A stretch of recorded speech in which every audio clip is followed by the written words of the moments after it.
Alright, in the last video I showed you how to create the bomb table. Now we're going to go ahead and create the exploded view. So in our assembly, over here by where we found the bomb table, in this small toolbar on the right, you find the third option down is exploded views. We don't need that panel to be super wide, so we can actually make that pretty narrow. And then you see it says add exploded views. To add an exploded view, we simply type add exploded view. Once you have an exploded view, once you're in the exploded view tool, we just click on the items that we would like to move, grab the arrow that we would like to use for the direction, and that's it. Green check. Now those two items are in explode step 1. I grab this item and that item and drag that for explode step 2.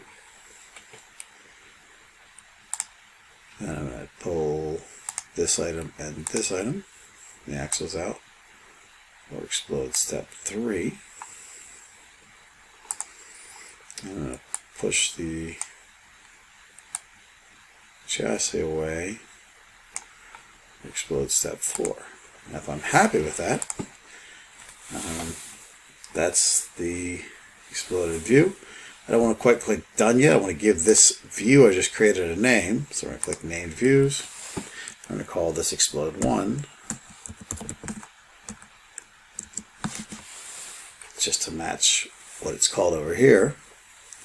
And this is going to hit the plus sign. So now that's saved. You can see I got explode 1. Click done, it goes back. So if I wanted to create multiple exploded views, I can, just by hitting the add exploded view. So I could create a different version of that. For example, adding these two things, pulled out, and then maybe push them down. And we'll pull this out.